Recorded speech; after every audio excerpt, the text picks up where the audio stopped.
Hello there, ROS developers. Wait, I am a little bit out of focus. All right, so hello there, ROS developers, and welcome to a new open class. We are today in open class number 139, and today we are going to be talking about ROS2 parameters. So there are some things that have changed in parameters from respect to ROS1. They are not the same. And we are going to be doing this in C++ also. So yeah, basically that is the plan for today. Then I'm going to switch right now to my computer screen. Give me 1 second here. All right, there I am. All right, there we go. So 1 second. Okay. All right, so let me see if everything is okay. Let me know if video is okay, audio is okay. I'm going to come here to verify myself that everything is working correctly. Okay, I can see the live stream, the video stream at least it's working. Let me know here in the chat, please, if everything is working fine.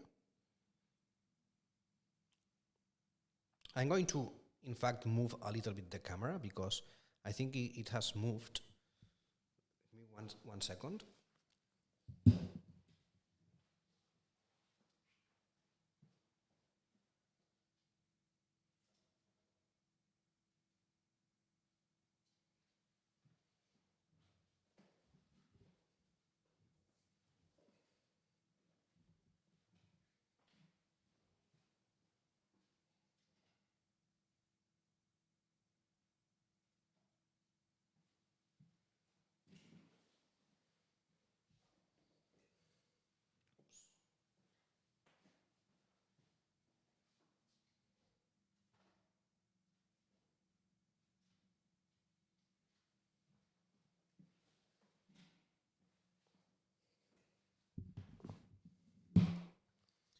Right, let me see.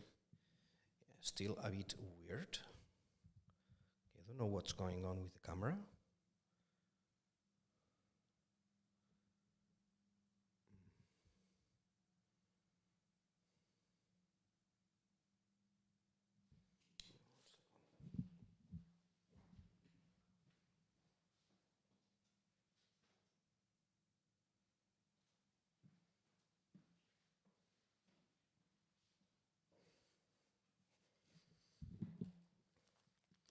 All right, much better. Okay, so yeah, so as always, I am not seeing any message here. I don't know if you are not writing, guys, or maybe everything is all right. All right, then let's get started without delaying it more. Then yeah, so as always, remember that the first thing that you have to do is to click here in the fork and open the class rosject button. All right, and this is going to create a copy of today's rosject, the one that we are going to be using and working with today, into your Workspace. It's going to also automatically open it. So I'm going to click here right now. And yeah, this is going to generate the copy into my Workspace automatically. And it's also going to open it, as you can see right here. So here at the right side, as always, you are going to have the streaming panel where you are going to be able to see the stream, and you can also write here in the chat in case you have questions, comments, anything that you want to say. You can write it here in the chat, and I'm going to be reading it. So so yeah, in this case, I'm going to open my rosject, and this is the one that we are going to be following today. It contains instructions, some explanations, some sample codes, so that you can reproduce the examples that I'm going to be doing yourself. In fact, this is what you should be doing. All right, so I'm going to be explaining something also, but mostly I'm going to be doing practice, generating some codes, compiling it, running it, and you should also do it yourself. All right, so that's the goal, that you get to practice also live here with me, and to see how the code behaves. So so yeah, make sure that you open the rosject. You are going to see that the notebook gets automatically opened. So make also sure that the notebook is the proper one. It's this 139 open class ROS2 parameters with C++. So, so yeah, let me know if you are already here. Have you been able to copy and open the rosject correctly? Are you having any issues? Let me see here, right?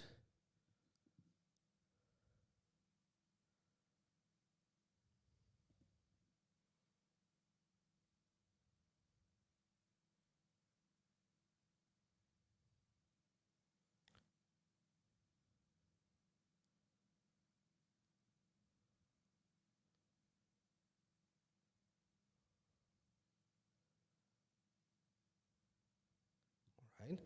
I don't see any message. I don't know if there is something going on with the chat, or you are just not writing there. So, well, I'm going to keep going. Then the first thing we are going to do today is to launch the simulation.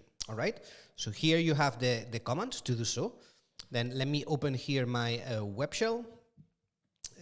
In order to open a new web shell, you have to click here in this first button that you have here in the bottom area of the page.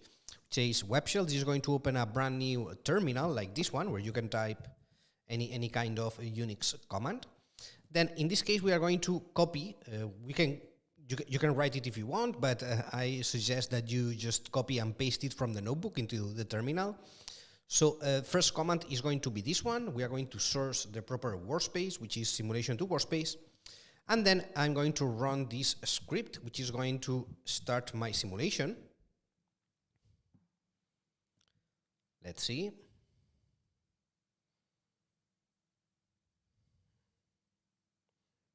This is going to take some seconds in order to load everything. And at the end, you should have a gazebo simulation opened like this one. Yeah, it's a Robotics robot, the model MP400. And this is the robot that we are going to be using for today's open class. It's a robot which is based in ROS2, so it works directly with ROS2. All right. Then here we can start seeing the logs. So the simulation is getting launched.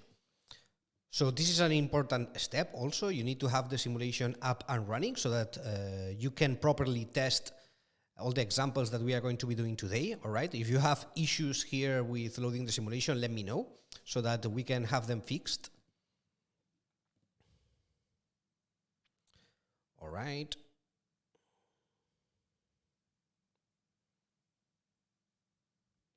Let's wait some more seconds. You're going to see some error messages, warning messages around here, but don't worry. It is normal. Yeah, so here I have my gazebo window opened. And now, in a few seconds, I should have my simulation here loaded. Let's see. There we have GC client. Okay, so yeah, sometimes gazebo, the first time you run it, gets bugged. As you can see, in my case, the world has loaded properly, but I have no robot here. See, so if I look here at the expected result, I should have a robot right here in the center. I am not having it. So in this case, I'm just going to stop GC client, stop the gazebo command, and run it again. All right. Sometimes happens the first time. There are some timeouts there, and the node which is in charge of spawning the robot into the simulation just crashes. So yeah, here I'm going to have to run it again. Yeah, there we go. Yeah, so now it's going to load properly. Here we have the robot in the middle of the simulation, as you can see, with the world. All right, so now I have it working. For instance, if I open a new shell, you can open a new shell by clicking here in the plus button. We can run a ROS2 topic list, and we should be able to see here all the robot topics, like command bell. We can see base scan, odometry topic, etc. All right, so yeah, we have the simulation set up and ready to start testing. So let's go for it. Then the topic for today is going to be ROS2 parameters in C++ in this case. Then, so yeah, as I was mentioning at the beginning of the open class, at the intro, there are some things that have changed in parameters with respect to ROS1. So the most important one is that in ROS2, parameters are specific for each node. So in ROS1, we had this ROS parameter server, which basically was this big database provided by the roscore that any node can access and grab or set parameters into the parameter server, or get the value of parameters from the parameter server. But it was a server, let's say a kind of a dictionary database, which was available for all the nodes.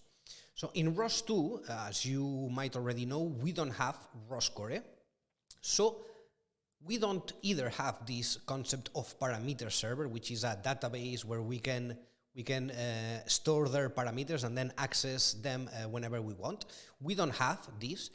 Instead, in ROS2, the parameters that are set are specific to each node. So if you create a new ROS2 node, you can set some parameters for that node. All right, but those parameters are going to be specific to that node. For instance, if this node dies or we kill it, then the parameters are going to be gone also. Yeah. So this is a very important conceptual modification, update, change with in ROS2 with respect to ROS1. All right. Then yeah. So let's start with a little bit of practice to demonstrate this. Then the first thing we are going to do is to create a new ROS2 package in our workspace. All right. So I'm going to I'm going to leave my terminal where I have the simulation running here. I'm going to go to a new shell, for instance, this one, and then I'm going to start by creating a new package, a new ROS2 package. Here I have the command to do so, so I can just copy it and paste it here into the terminal. That's what. Okay. By the way, this is wrong. I shouldn't be creating packages here. So let me remove it. So we should create and place this package inside the ROS2 workspace, and from the ROS2 workspace inside the src folder. Yeah, this is the path where we should be placing this package. So let me run again my command here in the proper location. All right, so here now I have my package that I have just created, which is named parameter tests. It has some dependencies like RCLCPP and geometry messages. All right, then, okay, so at this point, I'm going to open the IDE, which is this code editor, the second button that I have here at the side of the shell button. So if you click here, this is going to open the code editor. And this is going to give me access to all the workspaces with a graphical interface. So for instance, I can come here inside the ROS2 workspace, src folder, and I'm going to find my package here. All right, so now I'm going to be able to create new files, folders, edit them with this graphical interface, which is much more convenient than doing so directly from the terminal. Okay. Then, yeah, so first step done, we have created our new ROS2 package.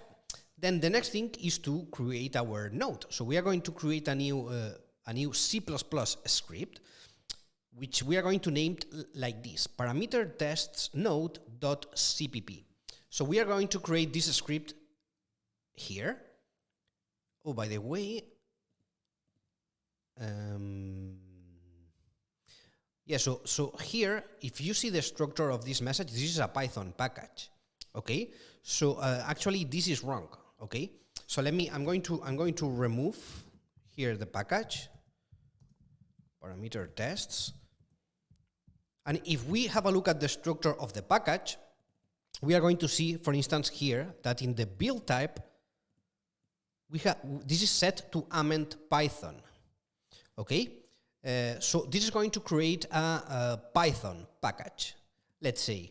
So instead of this, we want to create a pure C++ package. So what I'm going to do here is to select as build type not amend Python but amend CMake. Okay, this is important. So this is going to generate a CMake based package, which is going to have a different structure. Yeah. So for instance, the Python package, the amend Python creates some configuration files like the setup.py, which in the CMake we don't have. We have instead the CMake lists.txt. So yeah, important. Have this, bear this in mind, and let's now create the proper amend CMake package. So let me run this command one more time. All right, and now if I open, I'm going to see the proper structure. So here I have the CMake list file and so on. Also, it gets this src, this source directory automatically created. And inside this directory is where we are going to be placing our C++ scripts. For instance, let's start with the first one, which is this one. So let me copy the name from here. And then here I'm going to right-click, select to create a new file, and then I'm going to provide the name, which is going to be this one in this case. All right, so this is going to generate my CPP file. It is empty at this point.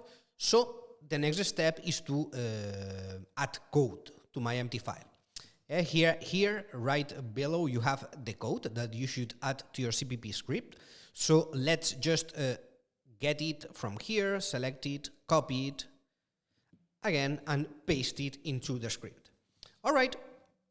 So yeah, so now we have our package with the CPP script, and we have completed the CPP script with some sample code that we are going to be reviewing right now. Okay, but before that, let's do one thing. So let's keep going and build our package before we are going to review it. So of course, once we have created our CPP script, we need to update the CMake list.txt file. So here we are going to then generate an executable from our C++ script. All right, and we can do so by using this add_executable function. So let's start. Well, actually, you can grab everything. Let's grab everything and add it to our CMake list.txt file. That's what I'm going to do. I'm going to add it right here. Okay. So yeah, first of all, I am going to generate an executable from my C++ script that I have just created. This parameter test node CPP. Yeah. So from this C++ script, I'm going to generate a node, an executable, which is going to be named like this, param bell node, right? Then I set some dependencies for my node, which are RCL, CPP, and geometry messages, and then I'm going to install my executable. All right. So yeah, now that I have already updated my CMake list.txt, I am able to build my package. So let's go to the root of my workspace, which is ROS2 Workspace, and then I'm going to run the callcom build command here, callcom build, and I'm going to build my parameter tests package, the one that I have just created. All right, so let's run this command. This should compile properly. Let's see. You shouldn't get any error here.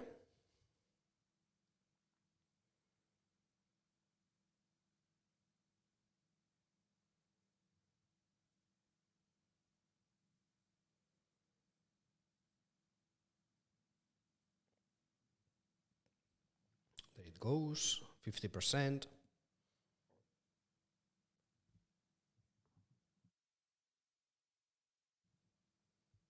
All right, it has finished, no errors. So let's source our workspace. And now we are ready to run our code with the following command: ROS2 run parameter tests param bell.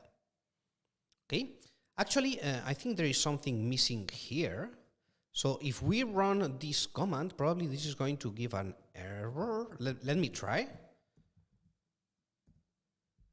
Yes, so no executable found. Yeah, so why we are getting this error? Well, because in our CMake list, if you remember, we have named our executable node like this, param bell node, param underscore bell underscore node. here in the command, we are calling it as param_bell. So there is this node missing, all right? Now it should work properly. So let's run it, there we go. Then we are getting here some logs which say velocity parameter is 0. All right, so if we go to the robot, we see the robot is not moving, so it's there stopped. Then, all right, so let's try some things. Actually, I'm going to remove here this sphere from the front. Okay, so I don't have I have no obstacles here in front of the robot. All right, so okay, so yeah, let's start by at this point I'm going to stop my program and I'm going to review a little bit the code. Okay, we are going to try to figure out by reviewing the C++ script what is our program doing, the node that we have just run, what it is supposed to do. So let's have a look here. Then as you can see, we are creating here a class, a new class, which inherits from the node class. And our class is called vel_param. Okay? Then, so first of all, here in the constructor, we are creating a param description object, okay, which we are storing here into the param_desc variable. Yeah, this variable is a parameter descriptor object. Okay, this object is used in order to provide a description to a parameter. All right. So as you can see here, we are accessing this object. We are accessing the description variable, and then we are setting a definition for our parameter here. In this case, we are saying it sets the velocity in meters per second of the robot. Okay, very clear message. So this gives us a description of what a parameter is going to do. In this case, the parameter that we are going to create is going to set the velocity of the robot in meters per second. All right. Then in the very next line, here we are declaring a parameter, as you can see, declare parameter of, it's going to be a double, yeah? The name of the parameter is going to be velocity. The default value, we are going to set it to 0.0, and we are also providing here the parameter descriptor, which we define it just above. We provided also a description for our parameter. So we are declaring a new parameter, then we have to specify the name of our parameter, a default value, and a parameter descriptor associated to this velocity parameter. All right? Then, right below, we are creating a timer here. We are creating a wall timer. So this is a callback which is going to be executed. It's going to be executed every 1,000 milliseconds. So every second, this callback that we are defining here, timer callback, this timer callback is going to be executed once per second. All right? And then finally, we are also creating a publisher, a ROS2 publisher, in order to publish messages into the command bell topic. We are going to be publishing twist messages into the command bell topic. All right, so this is the constructor of our vel_param class, where we are declaring a parameter velocity. We are also creating a timer, which is going to be executed once per second, and we are also declaring a publisher to publish messages into the command bell topic. Yeah, this command bell topic, as you already know, is used in order to send velocity messages to a robot, to a mobile robot. All right, then, yeah, so next we have the timer callback definition. Yeah, this timer callback function, which is going to be executed once per second. We have here the contents of this callback. So let's see what this is doing. So first of all, I am getting the value of the velocity parameter. Yeah, so you can see we are using here the get parameter function. So we are getting the value of the velocity parameter and saving it into this bell parameter variable. All right. Next, we are printing a log message, which says velocity parameter is whatever.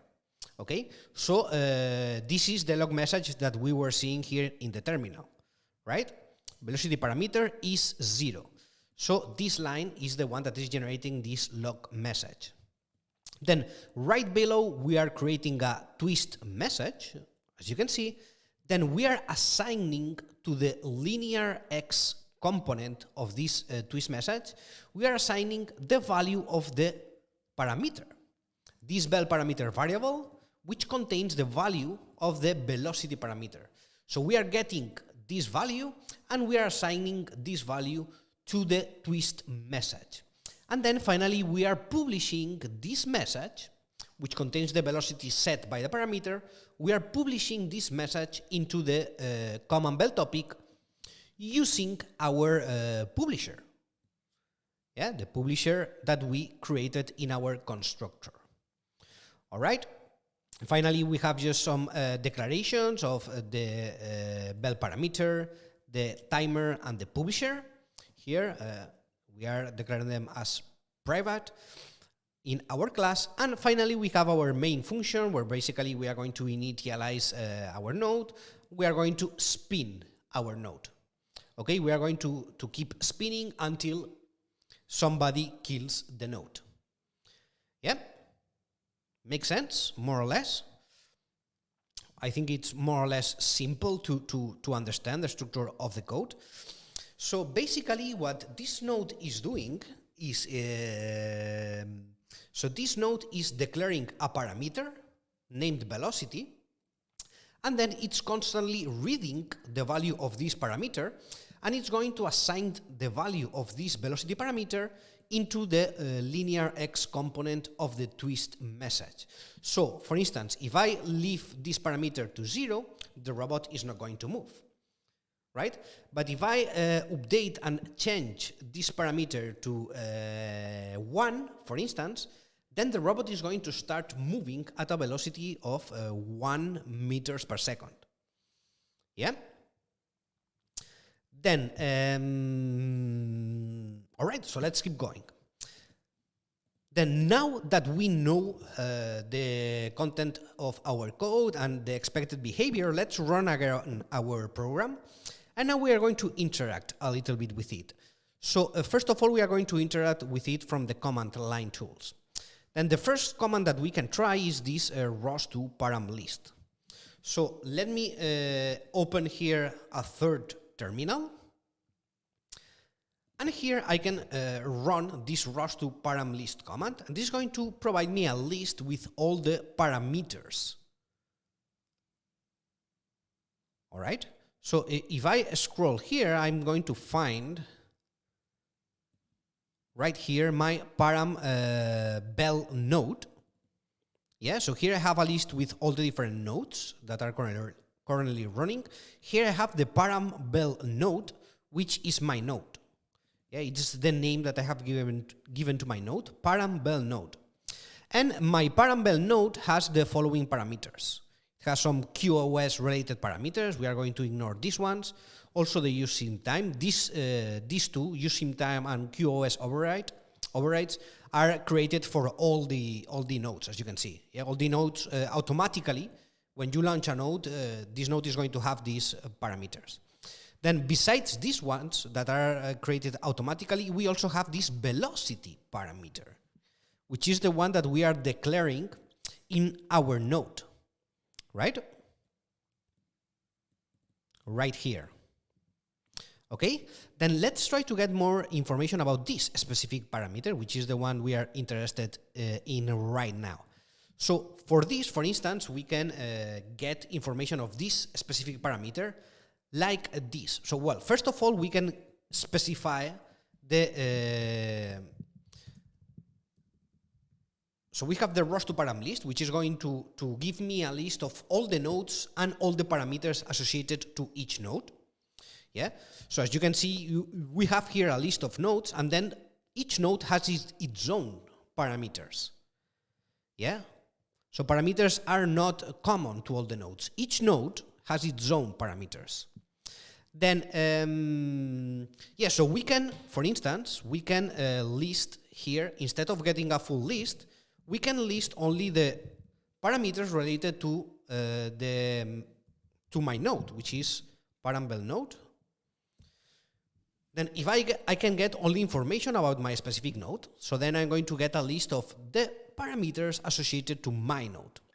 In this case, as we have already seen, they are the QoS overrides parameters, using time, and this velocity, that is the one that we are creating in our node, in our code.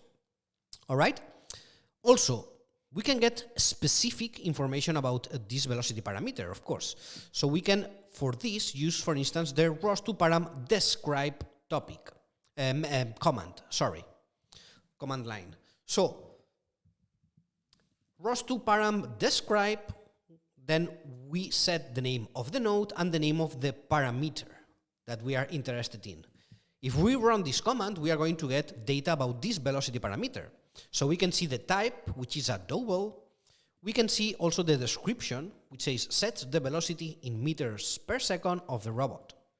Yeah. So this description, as you might imagine, is this parameter descriptor object that we have declared in our code. Yeah.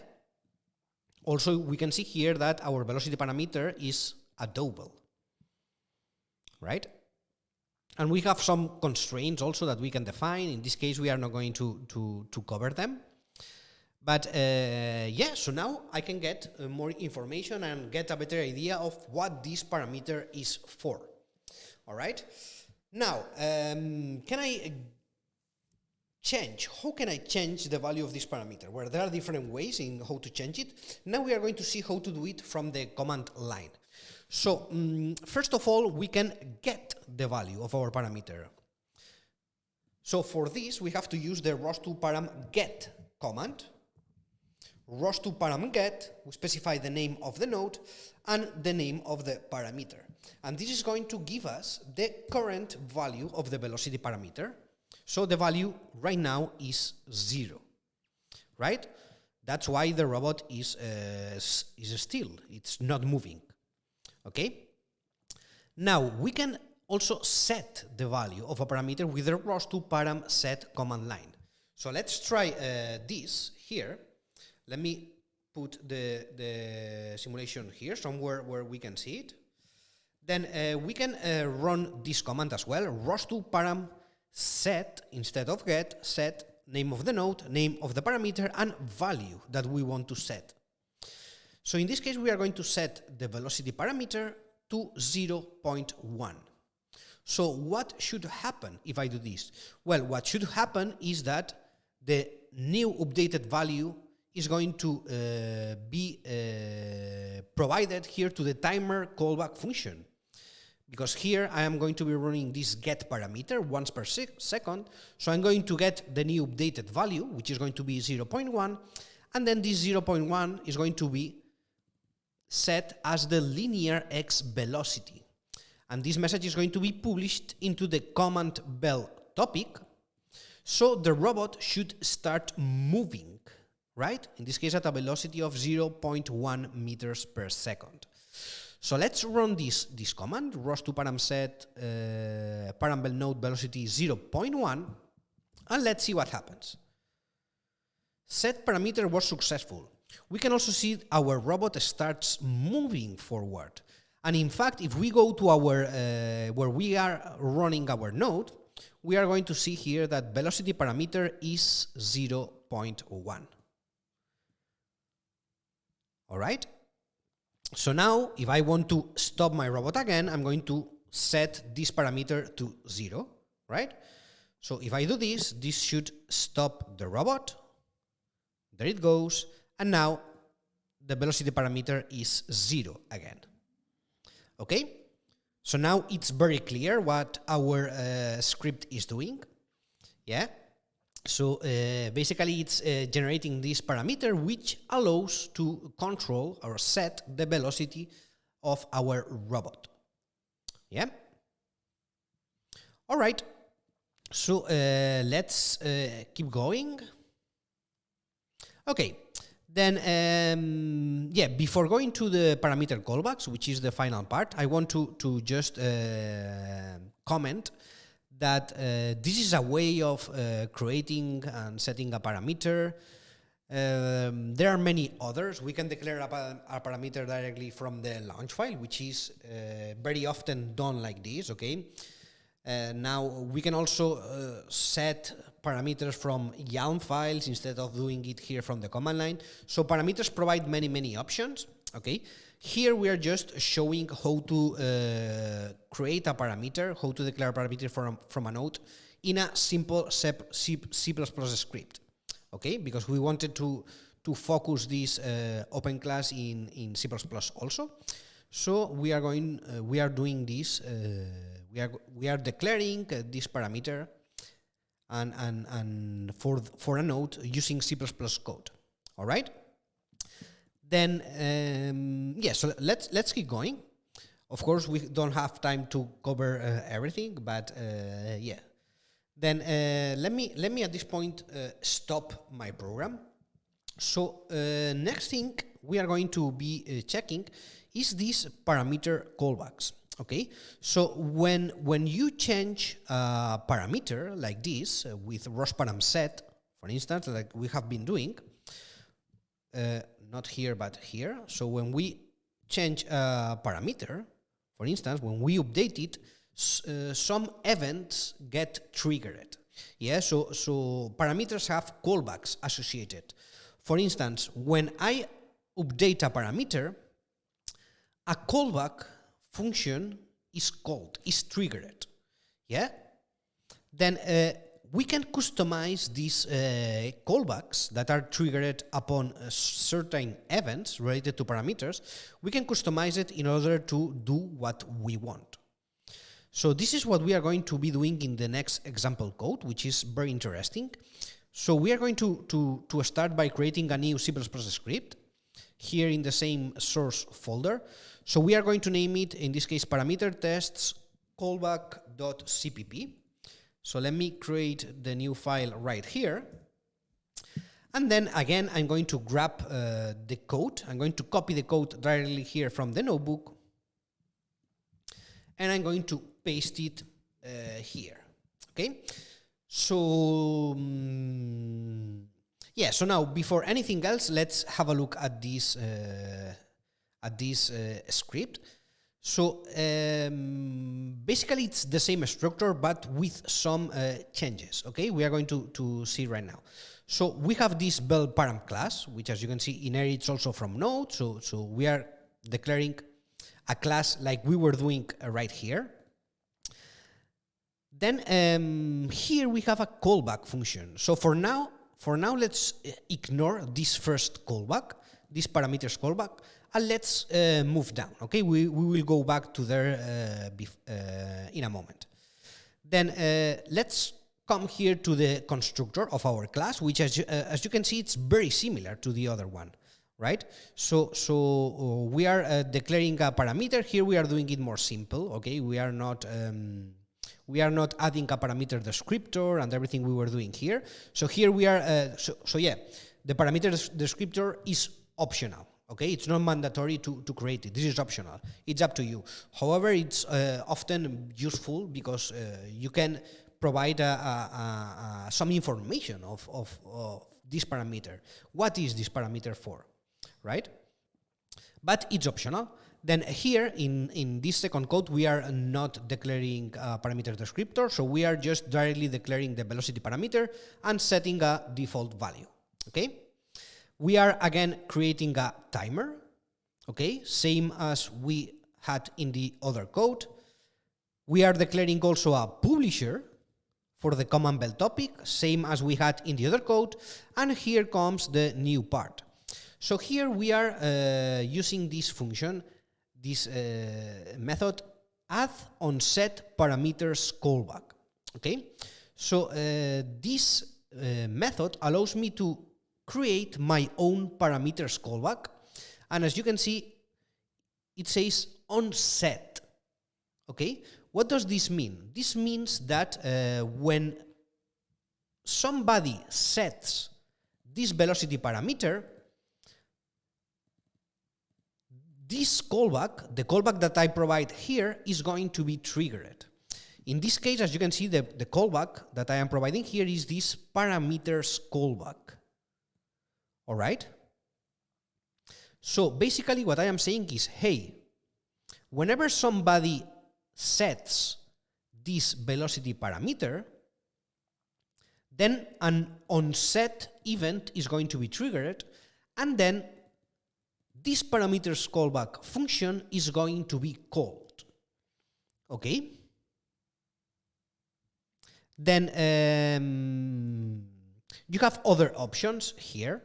All right, if you look for other options, this is not the only option that you have. There are others. So this is, for instance, let's have a quick look here.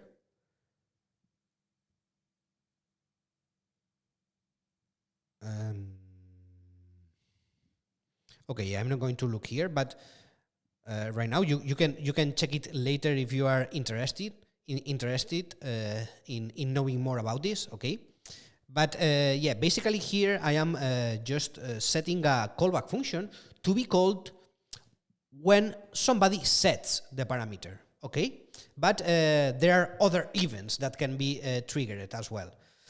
However, then let's have a look at this parameters callback function that I have declared up here. So let's see what we are doing here. All right, so this is going to, as I was saying, this callback function is going to be called, is going to be triggered whenever somebody sets the velocity parameter. Okay, then what am I doing here? So first of all, I am creating a result message, which is of the type set parameter result.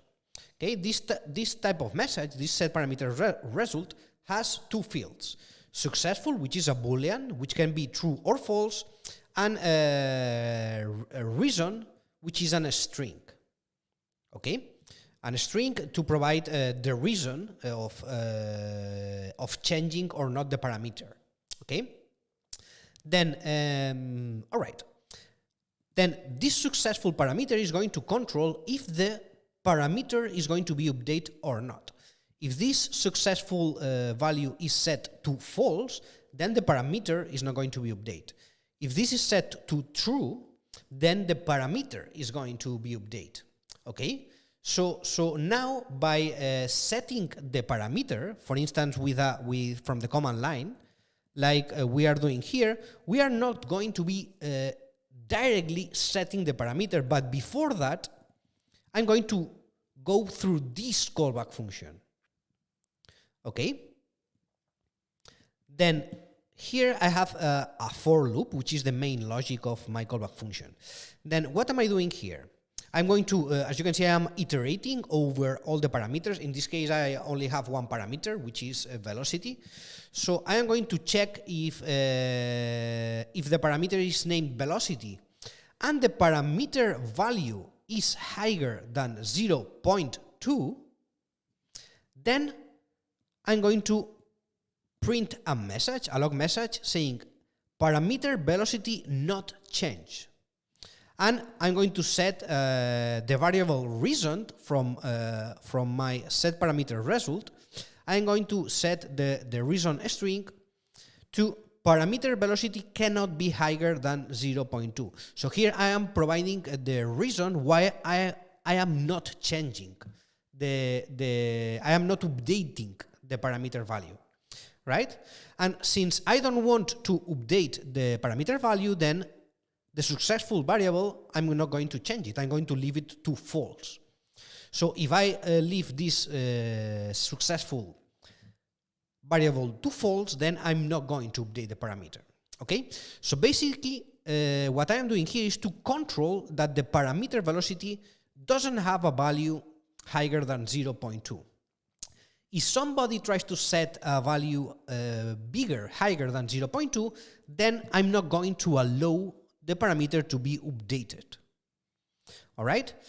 Then else, if not, if the value of the velocity parameter is not higher than 0.2, so it is lower than 0.2, then I'm going to print a message saying, okay, parameter velocity changed, and I'm going to change the successful value to true to allow the parameter update, and I'm going to also update the reason variable saying that parameter velocity is lower than 0.2. So what am I doing here basically? Well, I am controlling that nobody sets a velocity higher than 0.2 to this velocity parameter. Yeah, this is just an example, okay? But with this, you can get an idea of the possibilities that these callbacks provide you, okay? It's very interesting. Finally, I am just returning the result variable, yes, this set parameters result. All right? Then basically for the rest of the code, it's mostly the same. So we have our timer callback here again, where we are getting the parameter, and we are getting the parameter, and we are the value of the parameter, and we are setting this value as the linear x velocity, and finally we are publishing our message. Okay? And we have our main, and also, of course, we have added the object callback handle, which is a onset parameter callback handle object. In this case, it's a shared pointer. Okay, shared pointers are very used, as you can see in ROS2. All right, so yeah, let's try it. Let's see how this code behaves. So first of all, we are going to have to update again our CMake_list.txt file in order to generate the new executable. So let me come here and get the values directly from the notebook. Yeah, so I'm going to add here. I'm going to generate here a new executable. Let me add it here. From the parameter test callback CPP file, I'm going to generate a new executable node, which I'm going to name parambel node2. Again, I am setting some dependencies here. And then, of course, I need to install also here. I need to install this new node as well, parambel node2. Okay, so now I can, let me come back here and recompile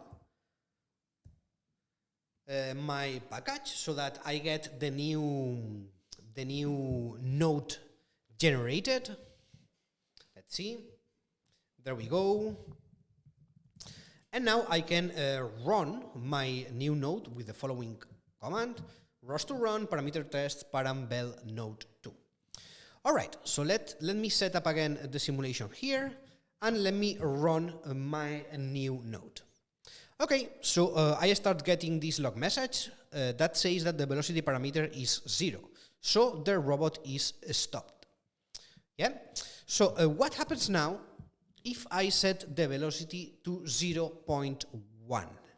Let's see. Let me set the velocity to 0.1. Set parameter is successful.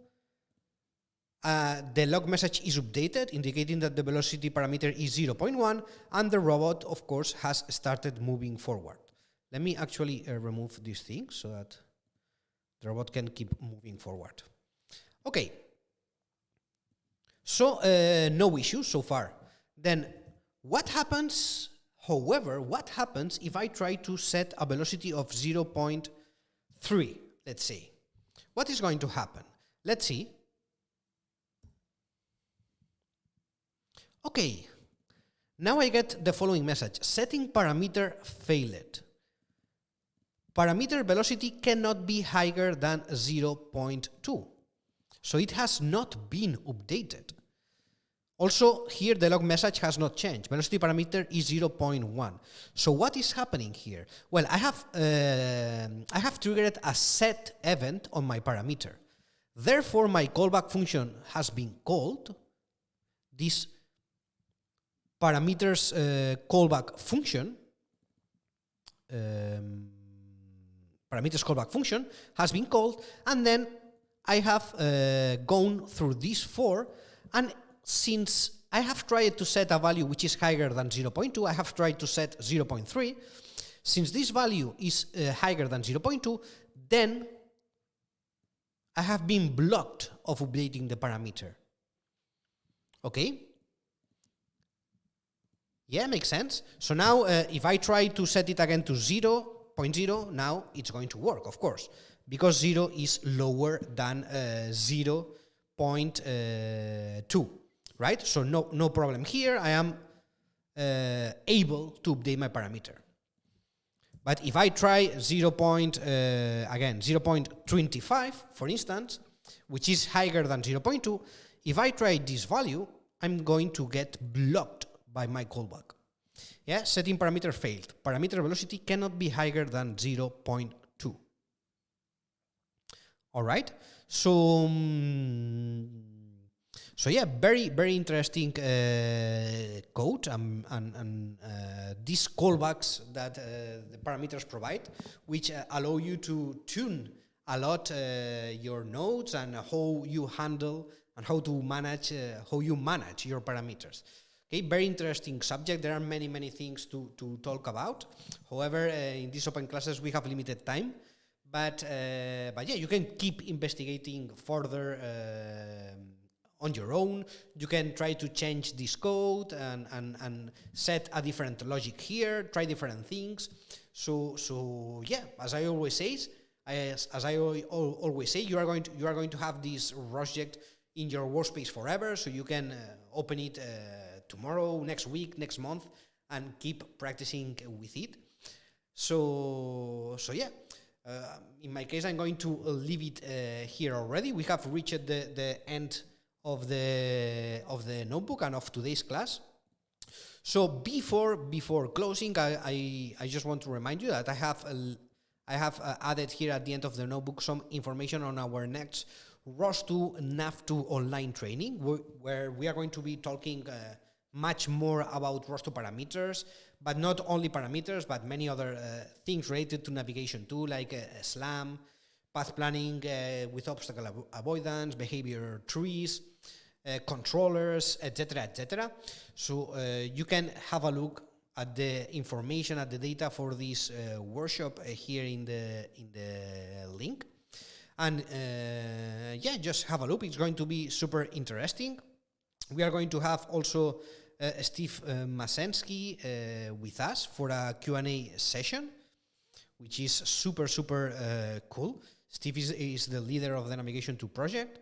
So yeah, then I'm going to leave it here. Thanks a lot for being here with me on this open class. I hope you have enjoyed it. I hope you have learned something. And yeah, I'm going to see you in the next open class. So until then, as always, take care and keep pushing your ROS learning. Bye-bye.